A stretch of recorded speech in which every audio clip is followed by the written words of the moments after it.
marcher selon l'esprit. Gloire à Dieu. Nous allons prendre nos Bibles et nous allons lire Galates chapitre 5 à partir du verset 16. Galates chapitre 5 à partir du verset 16. Je lis au nom de Jésus. Verset 16 dit, « Je dis donc, marchez selon l'esprit et vous n'accomplirez pas les désirs de la chair. Car la chair a des désirs contraires à ceux de l'esprit et l'esprit en a de contraires à ceux de la chair. Ils sont opposés entre eux afin que vous ne fassiez point ce que vous voudrez. Si vous êtes conduit par l'esprit, vous n'êtes point sous la loi. Or, les œuvres de la chair sont manifestes. Ce sont l'impudicité, l'impureté, la dissolution, l'idolâtrie, la magie, les inimitiés, les querelles, les jalousies, les animosités, les disputes, les divisions, les sectes, l'envie, l'ivrognerie, les excès de table et les choses semblables.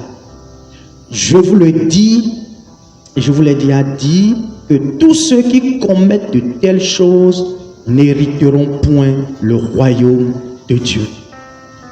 Mais le fruit de l'esprit, c'est l'amour, la joie, la paix, la patience, la bonté, la bénignité, la fidélité, la douceur, la tempérance. La loi n'est pas contre ces choses. Ceux qui sont à Jésus-Christ ont crucifié la chair avec ses passions et ses désirs. Si nous vivons par l'esprit, marchons aussi selon l'esprit. Ne cherchons pas une vaine gloire en nous provoquant les uns les autres, en nous portant envie les uns les autres. Si tu m'entends, dis-moi Amen. Ici, c'est vraiment une révélation que Paul adresse à l'église de Galates. Et l'église de Galates, c'est une église qui avait un problème. Leur problème est que ils ont entendu la prédication de l'évangile, la prédication de la foi. Ils ont reçu le Saint-Esprit, ils ont été remplis du Saint-Esprit. Ils avaient le Saint-Esprit. Mais à un moment donné, des faux enseignants sont venus. Ils ont commencé par dire aux Galates, ah, vous marchez par la foi, vous marchez dans la liberté. Ah, votre vie a changé. Et vous ne suivez plus la loi de Moïse, mais vous êtes sous la grâce. Et vous marchez selon l'esprit. Ah non, non, non, non. Vous devez retourner aux choses de la loi. Et les Galates ont commencé encore par retourner pour aller commencer par vivre selon la loi. Et même les faux enseignants leur disaient, non, hein, vous devez vous circoncire. Parce que selon la loi, tout enfant qui est né le 8e jour doit être circoncis s'il est un garçon, un mâle. Alléluia. Et eux aussi, ils ont voulu faire ça. Et Paul dit, mais si vous vous circoncisez, vaut mieux obéir à toute la loi. Donc, ne suivez pas ça. Ce n'est plus la circoncision qui est quelque chose. Ce n'est plus l'incirconcision, ne pas se circoncire qui est quelque chose. Mais ce qui est important, c'est que vous devenez une nouvelle créature. Alléluia. Et c'est dans ce contexte-là que ici maintenant, les gens se posaient des questions. Mais bon, nous avons donné notre vie à Jésus, mais nous remarquons encore en tant que chrétiens certaines choses dans notre vie, certains péchés au quotidien. Comment régler ce problème-là, ce dilemme-là? Je sais que je suis chrétien, que ce n'est pas bon de faire telle chose, mais je me retrouve dedans. Comment je vais m'en sortir?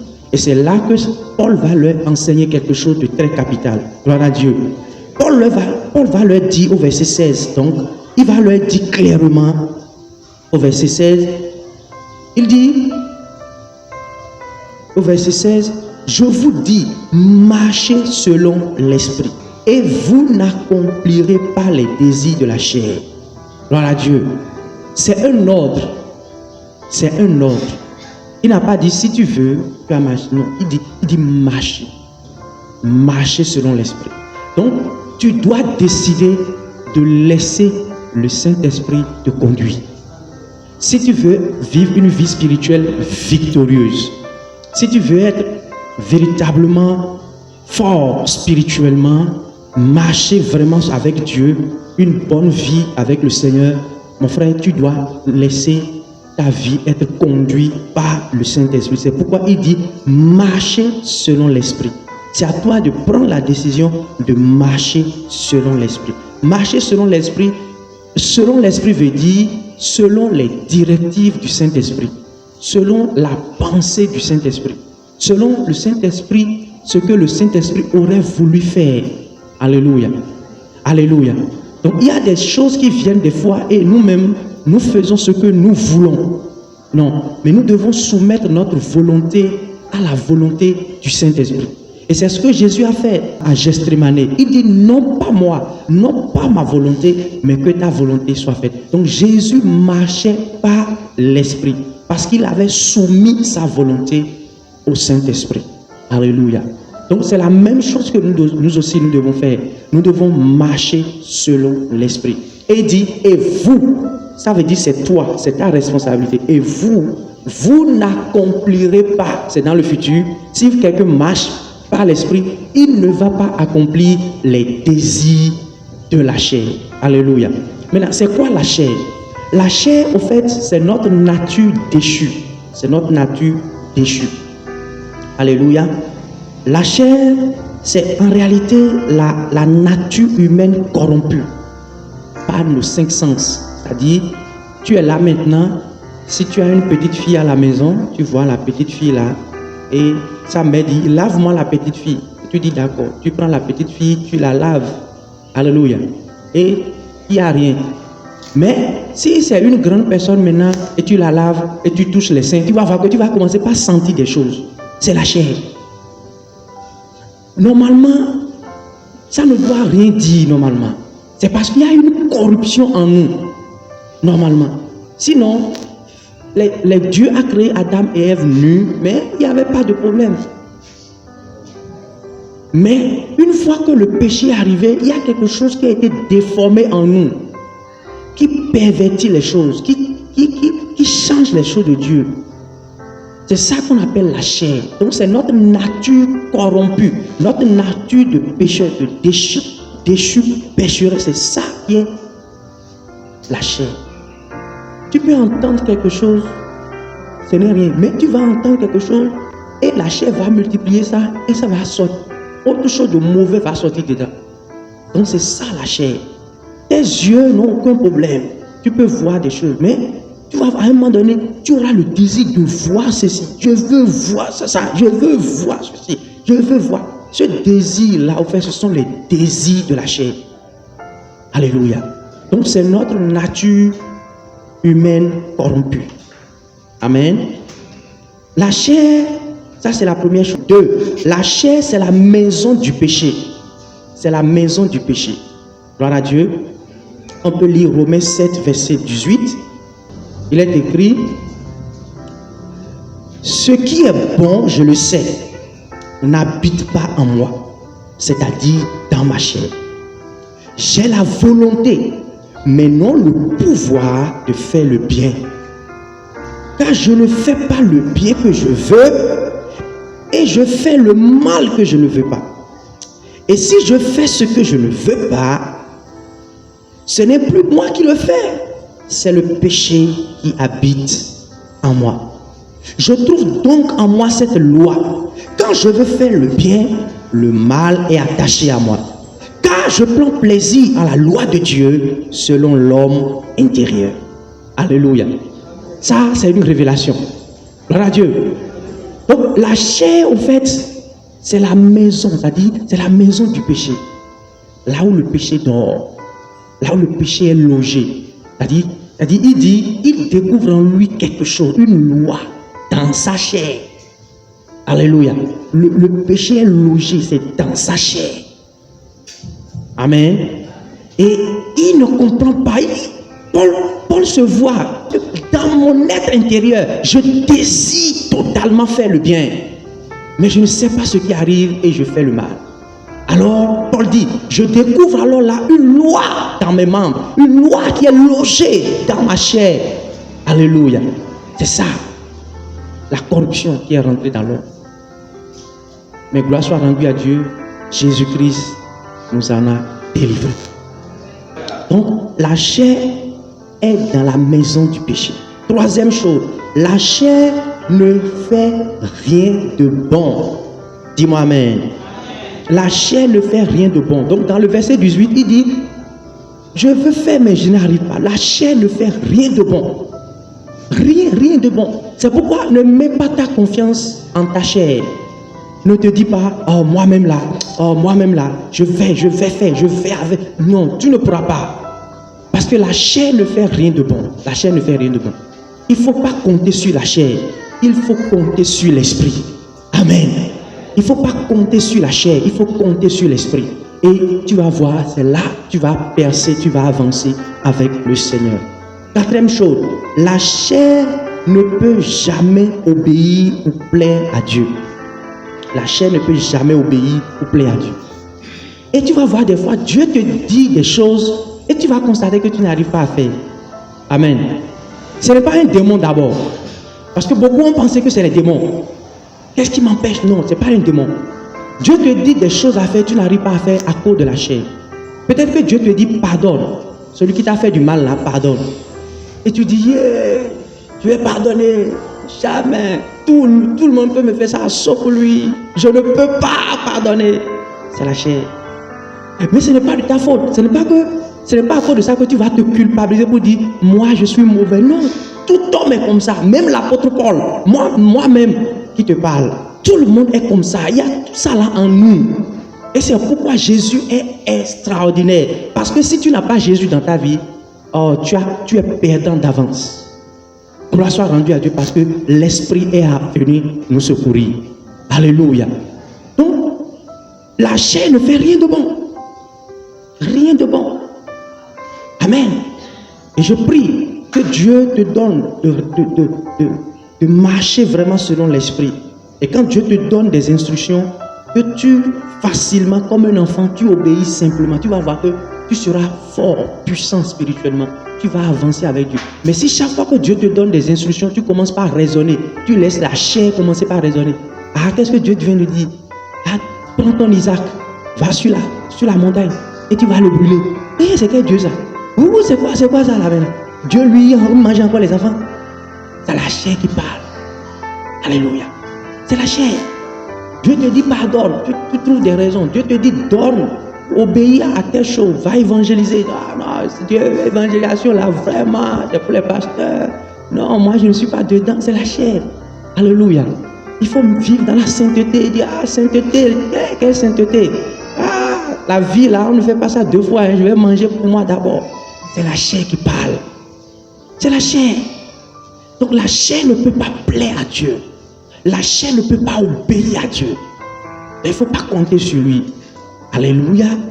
Maintenant, qu'est-ce que la Bible dit? La Bible nous dit dans 1 Pierre 2, verset 11, que c'est la chair qui fait la guerre à notre âme. 1 Pierre 2, verset 11. Il est écrit ceci. Bien-aimés, je vous exhorte, comme étrangers et voyageurs sur la terre, à vous abstenir des convoitises charnelles qui font la guerre à l'âme. Dis-moi amen. Des convoitises charnelles, les convoitises de la chair. Ces convoitises de la chair là, la chair a fait la guerre à ton âme. Et comment la chair a fait la guerre à ton âme? La chair là empêche ton âme de prospérer en Dieu, d'obéir à Dieu, d'être restauré en Dieu, d'avoir le repos. Tu ne sais pas pourquoi chaque fois tu as peur. Dieu dit, abandonne-toi à moi, sois en sécurité, je suis là pour toi. Rien, aucun cheveu ne peut tomber de ta tête. Mais tu dis, Dieu, si moi-même là, je ne me débrouille pas. C'est la chair. La chair ne peut pas avoir confiance en Dieu. Alléluia. Donc, la chair, il fait la guerre à ton âme parce qu'en elle, il y a des convoitises, il y a une corruption qui se manifeste. Dis-moi amen.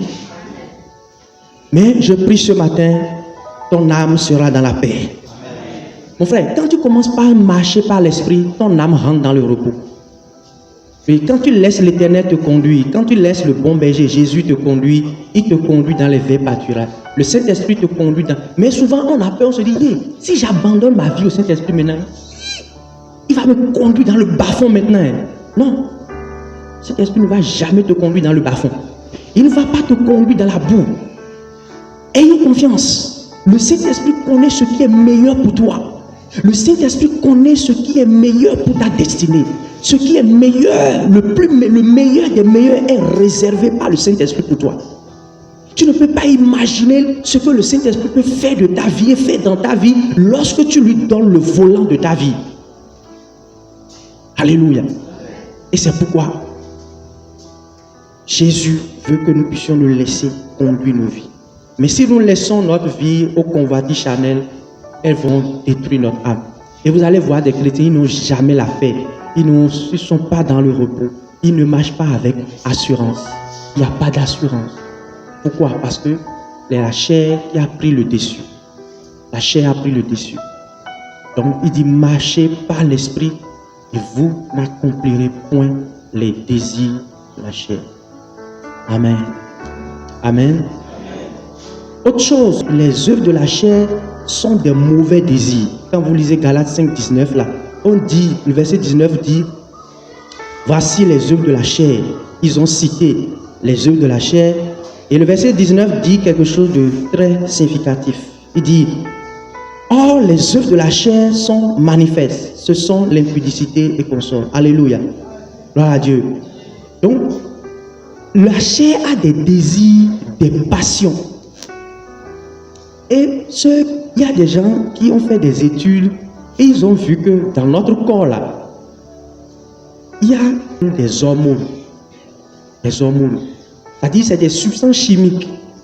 Vous voyez, quand tu es là, un éléphant vient ici, ou bien quelque chose d'inattendu apparaît, les gens disent qu'il y a une montée d'adrénaline, c'est-à-dire c'est une hormone. Et quand la chose vient en même temps là, tu es préparé, tu es prêt à affronter le danger. Alléluia. C'est dans la chair. On appelle ça une passion. Et cette passion peut déborder et tu vas voir quelqu'un, il va développer une passion pour l'alcool. C'est-à-dire, s'il se réveille à 6 heures comme ça là, et il n'a pas trouvé du champagne pour boire au moins 2 verres, sa journée est gâtée. C'est devenu une passion. Alléluia. S'il n'a pas encore joué au football, s'il n'a pas encore fait quelque chose qu'il aime, qui est devenu pour lui une passion, quand il le fait, il sent un plaisir dedans. Il sent, il y a des hormones, il y a des choses qui montent en lui. Même chose aussi pour ceux qui veulent se marier. Vous savez, il y a 3 formes d'amour. Il y a l'amour, on sent le feeling. C'est ça qu'on appelle le coup de foudre. Et tu vas voir, on dit, oh, si je ne la vois pas, oh, je sens que je ne vis pas. Alléluia. Et si je la vois là, mon cœur fait tic-tac, tic-tac, tic-tac, tic-tac, tic-tac. J'ai envie d'aller la voir. Et quand les gens souvent sont dans les fiançailles là, ils se raccompagnent jusqu'au port de l'eau. L'autre dit, bon, je vais te raccompagner encore. Et l'autre dit, bon, comme il fait nuit là, non, toi seul, non, je te raccompagne. Ils n'ont pas envie de se séparer. Pourquoi? À cause de l'hormone qui travaille. Il y a l'estrogène, la testostérone, tout ça là qui est en train de marcher. Mais ces hormones-là travaillent seulement pendant 36 mois. 3 ans. 36 mois. Donc les gens ont le temps de dire je t'aime, mais 3 ans après, ces hormones cessent de travailler. Et souvent, peut-être, ils sont déjà mariés. Ils sont rentrés dans le mariage. Et quand on rentre dans le mariage, 2 ans après, bien 1 an après, on sent qu'il y a quelque chose qui cloche. Et c'est là qu'on commence par venir chercher délivrance chez les pasteurs. Pasteur, il ne m'aime plus comme avant. Je dis non, il t'aime. Le problème est qu'avant là, vous étiez sous l'influence de la chair. Vous étiez sous l'influence des hormones. Les hormones ont fini leur travail. Maintenant, il faut décider d'aimer intentionnellement. Il faut commencer par aimer. Il faut aimer véritablement de l'amour de Dieu. Et ça se décide. Alléluia. Ce n'est plus quelque chose de je sens. Ce n'est pas je vais sentir, non, on n'a pas besoin de sentir. Je t'aime, je décide de t'aimer et de marcher avec toi. Ça devient un amour vrai, un amour engagement. Dis-moi amen. Voilà. Donc vous voyez, donc c'est pourquoi il est important de marcher selon l'esprit.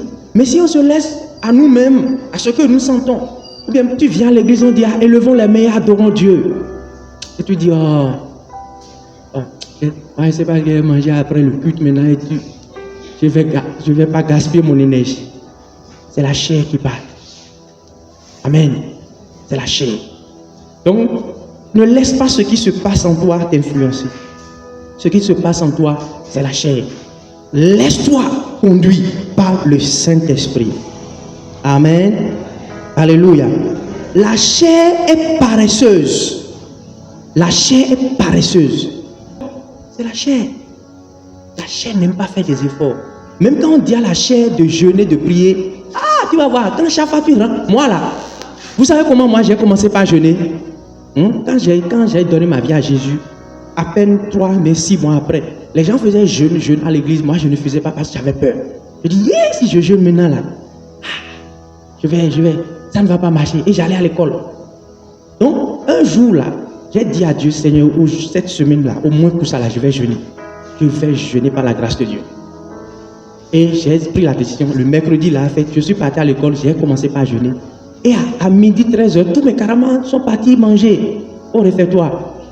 Et moi-même, au lieu de rester dans ma classe, je suis parti me promener au restaurant. Et au réfectoire, j'ai senti l'odeur des choses. Et quand je passe à côté de pain, pain me dit, mange-moi, mange-moi. Quand je passe à côté de riz dit, mange-moi, mange-moi. Et j'étais tenté, mais je résistais. Et finalement, j'ai l'argent est là dans ma poche. Et j'ai dit non, mais même si je mange, et je suis parti, j'ai dit je vais manger. Et j'ai dit, pendant que je priais, j'ai fait un vœu à Dieu. J'ai dit Seigneur, si cette semaine, si je ne jeûne pas, tue-moi. Donc, arrivé là-bas, je voulais acheter le pain quand le Saint-Esprit m'a dit, si tu manges, tu vas mourir. Donc j'ai dit là, non, je laisse. Et j'ai commencé par, j'ai fait le jeu là jusqu'à 18h. Et c'est la délivrance. Ce jour-là, j'ai obtenu ma délivrance. C'est pourquoi mon frère, il faut oser faire le premier pas.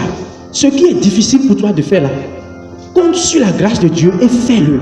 C'est là que la transformation va arriver. Et c'est là que j'ai jeûné, j'ai dit abandon.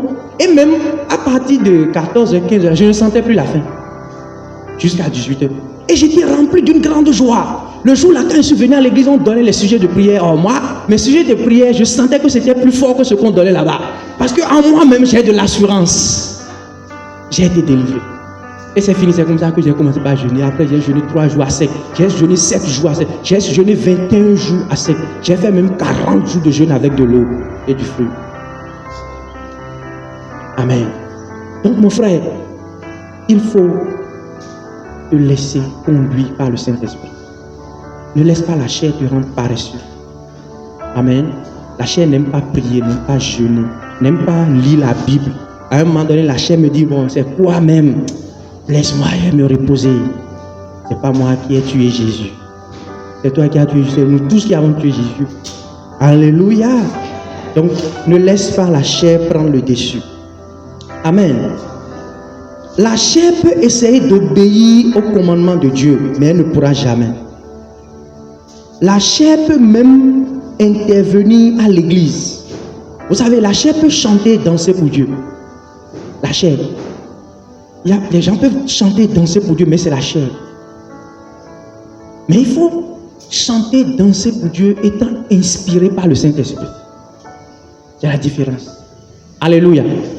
Quelqu'un peut se dire maintenant je vais chanter. Et il commence par chanter, il chante ce qu'il veut, il chante comme il veut. Il chante parce que bon, peut-être l'argent est venu dans sa poche. Donc il est inspiré par quelque chose. Alléluia. Il y a des gens quand ils boivent, ils commencent pas à beaucoup chanter, danser comme ils veulent. Donc ils dansent soi-même. Tu sais que cette danse-là, c'est pas de Dieu. Amen. Mais quelqu'un d'autre, parce qu'il est là et le Saint-Esprit lui a dit, tu as vu comment j'ai fait pour te sauver? Tu as vu le prix que j'ai payé pour ton salut? Tu vois combien de fois je t'aime de façon inconditionnelle. Tu es mon fils. J'ai réservé un héritage pour toi. Tu es le sel de la terre. Tu es la lumière du monde. Et tu entends toutes ces choses de la part de l'Esprit de Dieu en toi que le Saint-Esprit t'inspire. Et le chant que tu chantes là, c'est Dieu qui voit les choses qui te motivent. C'est Dieu qui connaît qu'est-ce qui nous pousse à chanter. C'est Dieu qui sait ce qui te pousse à chanter ça. Et Dieu accepte ça. Ça, c'est chanter par l'esprit. Chanter selon l'esprit. Inspiré par Dieu. C'est pourquoi les cantiques, les chants, les louanges que nous chantons doivent être inspirés par la grâce. Donc, la chair peut lire la Bible juste pour s'enorgueillir. Ah, tu sais, moi j'ai déjà lu la Bible au moins 10 fois dans ma vie. Oh non, moi, toi tu ne connais rien. Moi j'ai déjà lu la Bible. C'est la chair. C'est la chair. Dis-moi amen. Donc la chair peut lire la Bible. La chair peut essayer de s'améliorer. Ah, je vais faire ça, je vais faire ça, je vais jeûner, je vais faire ça, je vais plus mentir, je vais faire un peu. Et avant là, je trichais. Maintenant, je vais tricher à moitié, un peu. Avant, je volais 3 cacahuètes. Maintenant, je vais voler 1 cacahuète. Alléluia. Mais il ne pourra pas. À un moment donné, un jour, il va tomber encore dedans. Donc la chair ne peut pas s'améliorer. Et c'est pourquoi on dit de le crucifier. Pour nous permettre de marcher selon Dieu. Dis-moi amen. Gloire à Dieu. Nous allons voir maintenant comment marcher par l'esprit. Gloire à Dieu. Comment marcher par l'esprit. Pour marcher selon l'esprit, écoute, lisons le verset 24. Voilà 5, le verset 24. Il est dit, ces choses sont allégoriques, car ces femmes sont 2 alliances. L'une du mont Sinaï, enfantant la servitude. Pour la servitude, c'est Agar. Car Agar, c'est le mont Sinaï en Arabie. Et elle correspond à la Jérusalem actuelle, qui est dans la servitude avec ses enfants. Mais la Jérusalem d'en haut est libre. C'est notre mère.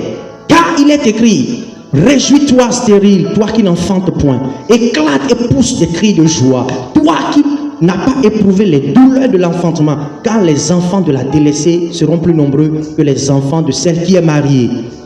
Pour vous, frères, comme Isaac, vous êtes enfants de la promesse. Et de même qu'alors, celui qui était né selon la chair persécutait celui qui est né selon l'esprit, ainsi en est-il maintenant. Alléluia. Mais que dit l'Écriture? Chasse l'esclave et son fils, car le fils de l'esclave n'héritera pas avec le fils de la femme libre. Amen. C'est pourquoi, frère, nous ne sommes pas enfants de l'esclave, mais enfants de la femme libre. Si tu m'entends, dis-moi amen. Mon frère, pour marcher selon l'esprit, tu dois comprendre une vérité. La première vérité, c'est que tu dois savoir te positionner dans l'alliance de Dieu. Là, Paul nous fait une révélation extraordinaire. Paul nous parle de 2 alliances. Il nous parle de 2 femmes, Agar et Sarah. Dis-moi amen. Il dit Agar représente le mont Sinaï où Dieu a donné la loi. Et tous ceux qui veulent chercher à marcher selon la loi, ils ne pourront pas parce que la chair va les empêcher. Ils ne pourront jamais y arriver. Ils ne pourront pas s'en sortir. Ils ne pourront jamais réussir selon Dieu. Alléluia. Et si quelqu'un marche selon la chair, il va se rendre lui-même esclave de ses propres désirs. Alléluia. Et il sera condamné, il sera toujours dans la mort. Et c'est pourquoi ceux qui marchent selon la chair, ils vivent dans la mort, dans la destruction, dans le mécontentement, dans tout ce qui est contraire à la joie de Dieu. Amen. Mais il dit que la Jérusalem d'en haut, que représente la nouvelle alliance, qui est représentée par Sarah, il dit que ceux-là qui se confient en cette dame-là, ils seront beaucoup plus nombreux et ils ne seront jamais abandonnés. Dis-moi amen. Mais ils se réjouiront dans la Jérusalem d'en haut. Et il dit maintenant, ce qui est né de chair va persécuter ce qui est né de l'esprit. Alléluia. C'est pourquoi les Juifs ou bien certaines personnes, ils ne nous comprennent pas quand nous disons que nous sommes libres en Christ. Il y a des choses que nous on ne fait plus. Nous sommes libres. Nous marchons seulement avec le Seigneur. La grâce de Dieu est là. Nous marchons dans la grâce. Ils n'arrivent pas à comprendre. Alléluia. Donc, nous sommes les enfants de celle qui est la Jérusalem d'en haut. Donc, mon frère, pour marcher selon l'esprit, il faut savoir dans quelle alliance tu es. Si tu es dans l'alliance de l'Ancien Testament, tu vas rater. Mais si tu rentres dans la nouvelle alliance, tu vas réussir. Parce que dans la nouvelle alliance, il n'y a aucune condition. Dans l'ancienne alliance, il y a plus de 613 conditions.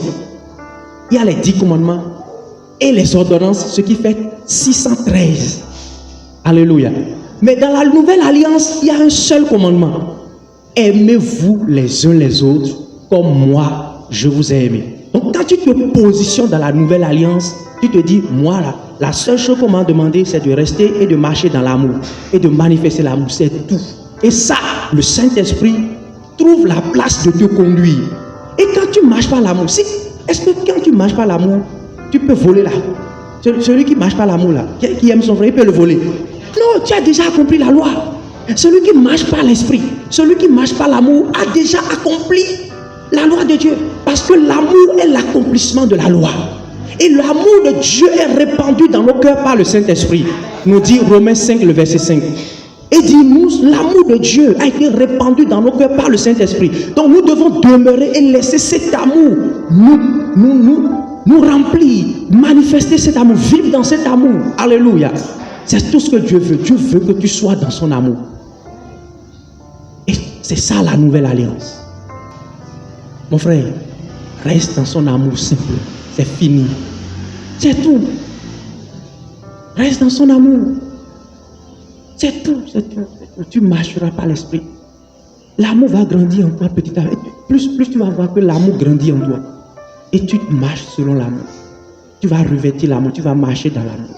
Et quand tu es dans l'amour, est-ce que c'est difficile pour toi de pardonner? Quand tu ne marches pas l'amour, est-ce que c'est difficile? Est-ce que c'est difficile pour toi d'encourager les frères? D'encourager ceux qui sont autour de toi? Quand tu marches dans l'amour, c'est la meilleure vie à laquelle Dieu t'a appelé. Deuxième chose, marcher selon l'esprit, c'est 3 choses. C'est marcher par la foi, dans l'espérance et dans l'amour. Dis-moi amen. Quand on dit marcher selon l'esprit, c'est marcher selon ce que l'esprit de Dieu te communique. Prenons l'exemple de Josué, de Caleb et des 10 espions. Dieu dit, je vous donne le pays, vrai ou faux? Le pays vous appartient. Mais les autres, là, ils ont commencé par faire quoi? Ils ont commencé par murmurer pour dire, hey, il y a les fils d'Anak, c'est des géants, nous sommes des sauterelles, ils vont nous tuer. Et ils se sont découragés, ils ont abandonné la parole. Et Josué a appelé ça une rébellion. Il dit, ne vous rebellez pas contre Dieu. C'est la chair. C'est leur chair qui les a amenés à dire des choses comme ça et à s'éloigner de la promesse de Dieu. Mais Josué et Caleb, ils ont dit, si Dieu est avec nous, il nous donnera le pays. Et nous le posséderons, nous le prendrons. Alléluia. Et selon ce que Dieu a dit, ils ont commencé par marcher selon ce que Dieu a dit. Donc en fait, marcher selon l'esprit, c'est marcher par la foi. Mais quand tu marches par la vue, tu marches par la chair. Quand c'est que je veux voir d'abord, moi, je n'ai pas confiance en ça. Je suis Saint Thomas. J'entends des chrétiens, des gens disent ça. Moi là, je suis Saint Thomas. Oh, Saint Thomas. Alléluia. Non, laisse, tu n'es pas Saint Thomas. Marche par l'esprit. Marche par la foi. Alléluia. Deuxième chose, marche dans l'espérance. Il y a des gens qui se posent la question, est-ce que ça va marcher maintenant? Ou bien est-ce que ça ne va pas marcher? Ils sont là à douter. Non. La Bible dit l'espérance en Dieu ne trompe point. Mon frère, celui qui espère en Dieu là ne sera jamais confus.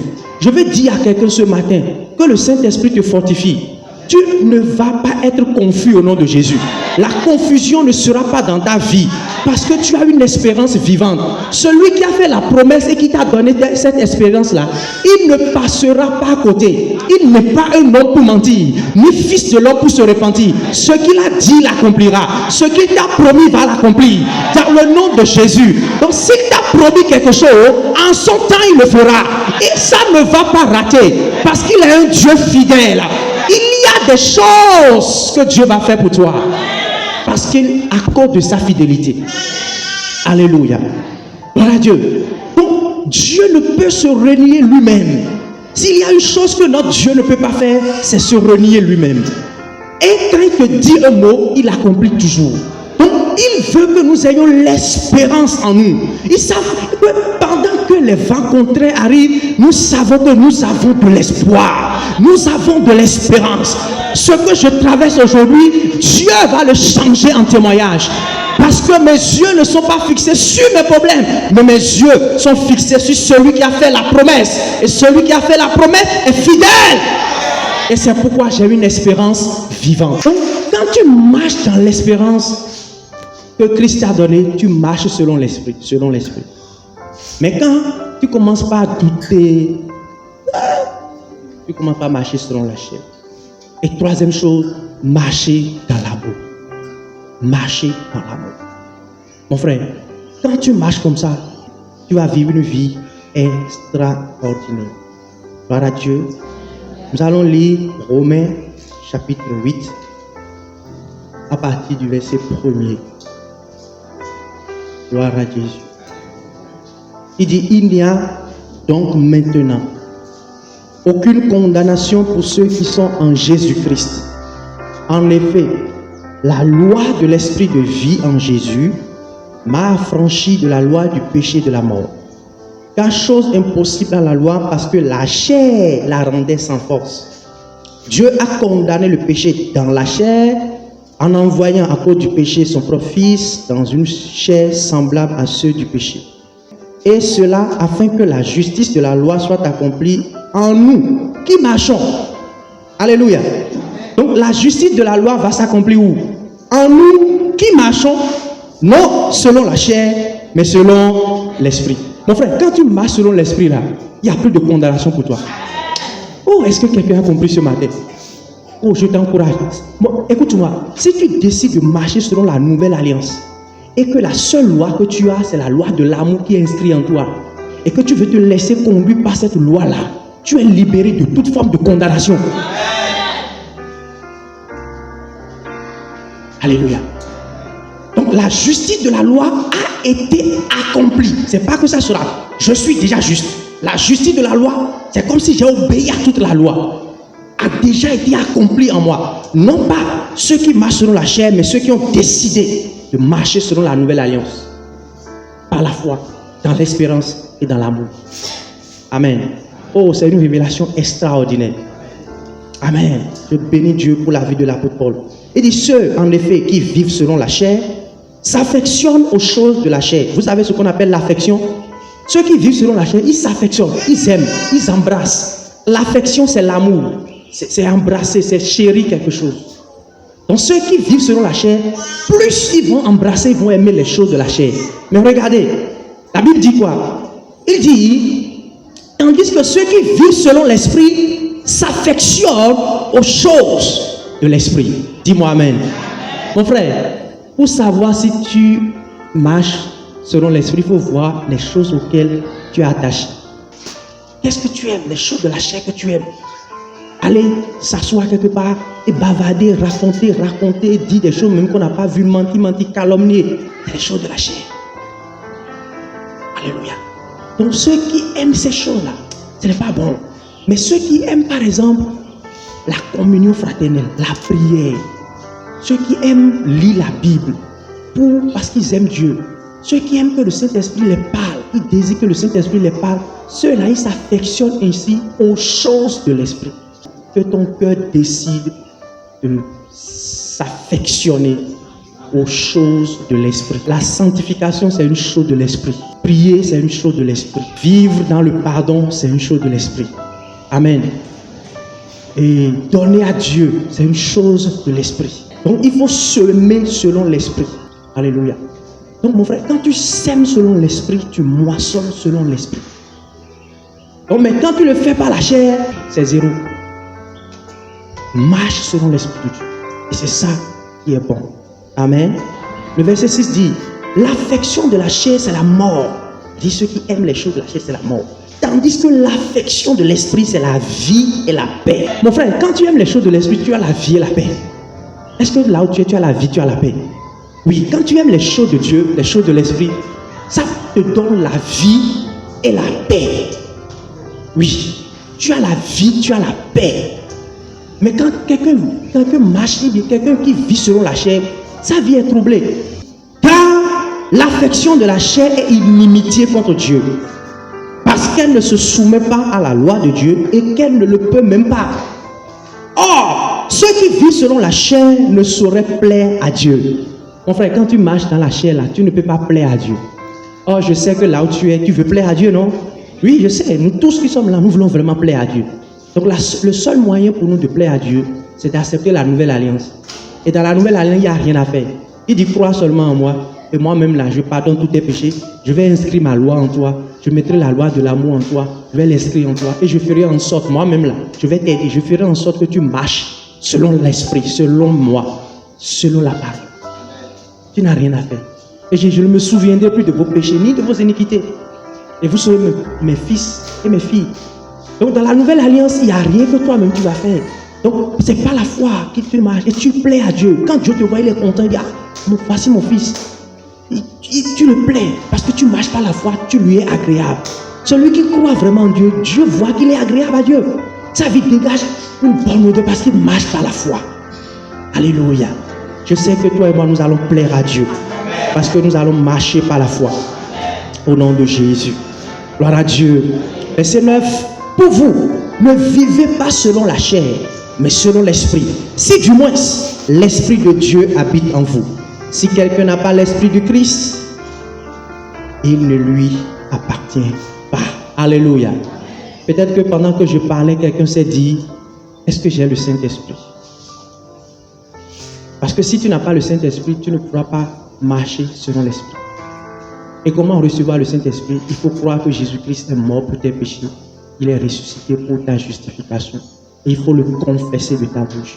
Jésus viendra habiter en toi. C'est comme ça que le Saint-Esprit habite en nous. Et nous appartenons à Christ. Je suis pour Christ. C'est pourquoi j'ai une grande assurance. Même si je suis ici maintenant, je disparais là. Je ne peux pas disparaître. La puissance qui est en Christ va me ramener encore. Un jour, les gens ont vu quelque chose là, ils avaient peur. Ils ont dit, mais ça ne va rien faire. Même si je rentre dedans là, même si ça m'amène n'importe où, je vais revenir parce que celui à qui j'appartiens va me chercher. Toi qui es là maintenant, si tu as un mouton, il se perd là, tu vas laisser. Ah, il va me chercher, je ne peux pas me perdre, je ne peux plus me perdre, c'est fini. J'ai une assurance terrible. Que je meure ou que je vive, j'appartiens à Jésus. Parce que quoi? L'Esprit de Dieu est en moi. J'ai peur de rien.